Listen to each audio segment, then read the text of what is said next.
As we are entering 2026, the NFL season finale is this weekend, as playoffs are looming on January 10th.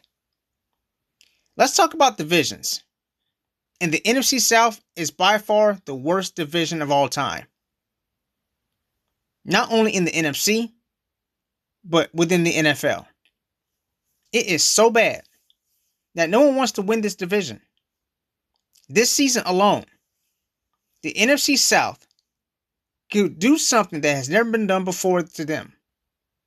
A three-way tie between three teams. With the New Orleans Saints out of the picture, it's up to the last three teams to accomplish this, including the Atlanta Falcons, who were eliminated from the race 2 weeks prior. The Tampa Bay Buccaneers and the Carolina Panthers are the only two teams competing for the division. The Bucs, who are repeating champions, are 7-9 and hanging on by a thread. The Bucs went 3-0 in their first three games and was 6-2 before their bye week. Afterward, they will lose the next three, as the win against the Arizona Cardinals was the only win since their bye. Then after that win, the Bucs will lose their next four games, posting a 7-9 record. The Panthers, on the other end, are having their best season yet since 2017, as they're 8-8, which is not perfect, and also beat playoff caliber teams like the Green Bay Packers and the Los Angeles Rams, and could advance to the playoffs for the very first time since 2017. If the Bucs win and Panthers lose, both teams will be 8-9, as Carolina holds the tiebreaker. Plus, the Panthers also swept the Falcons this season. Now, here's where the Falcons come into play right here when it comes to this three-way tiebreaker. Although the Atlanta Falcons are out, they still play an interesting role in the division this season. Despite being eliminated from playoff contention and yet wasting another season, following the loss to the Seattle Seahawks, the Falcons have been on a 3-game undefeated streak, beating the Arizona Cardinals, beating the Buccaneers in the second game on the road on Thursday Night Football, and beating the Los Angeles Rams recently on primetime on Monday Night Football. The Falcons find themselves at 7-9 and could go 8-9 for the second consecutive year in a row if they beat the New Orleans Saints, who are 6-10 at home in Atlanta, in the season finale. If they lose, and if the Bucs lose, then the Falcons, the Buccaneers, and the Saints will all have the same in-season record of 7-10, as the Panthers will qualify for playoff contention barely because they'll have 8 wins at that. Just in case anybody forgot, during the 2022-2023 NFL season, the Bucs went 8-9 and still managed to get in the playoffs because of the 8-win margin that they had.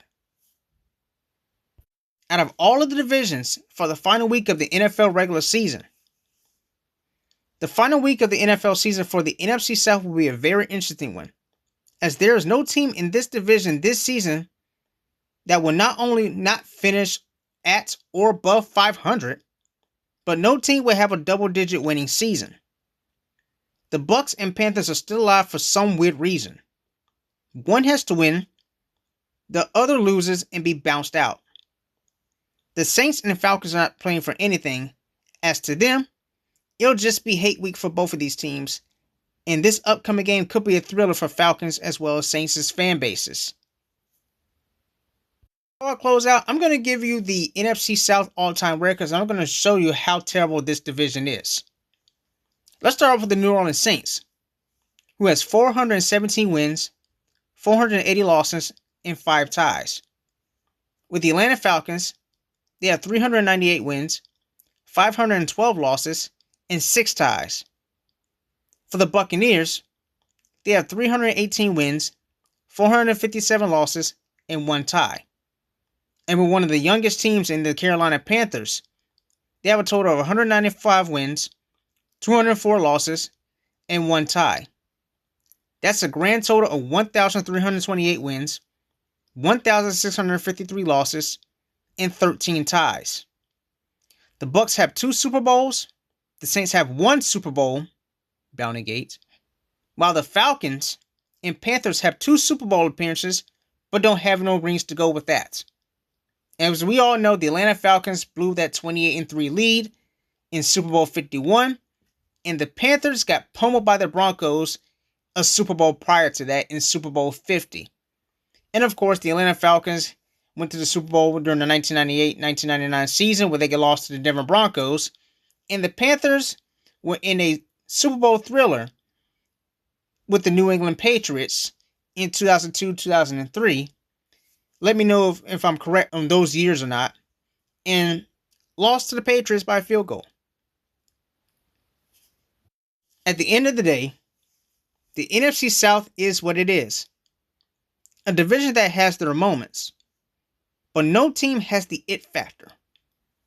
At times, it's really unbearable to watch the NFC South play because we already know what we're going to get, or what we don't know what we're going to get. This season alone should tell you why the NFC South is laughable.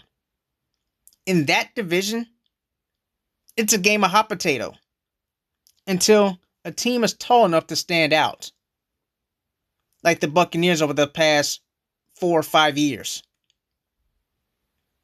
A three-way tie will be a very interesting way going out this season, as evident because no one wants to win the NFC South. That's it. That's it. No one is really serious about winning this division. That's going to be it for this NFL edition of the Eli Speaks Show. Let me know what you guys think about my take about the NFC South being the worst division in the NFL. And these teams just can't get their stuff together. Like I said before, the Panthers and the Buccaneers are the only two teams that are competing for the division. But both of those teams have inconsistencies, and it's going to be a dogfight in this season finale in the NFL when it comes to the Panthers and the Buccaneers racing for the NFC South title. It's going to be even more interesting if the Atlanta Falcons win their last game against the Saints. And if the Panthers lose, the Bucs win, and the Falcons win, that's how this three-way tie is going to look like. And as always, please like, comment, share, subscribe. Happy New Year, and thanks for listening.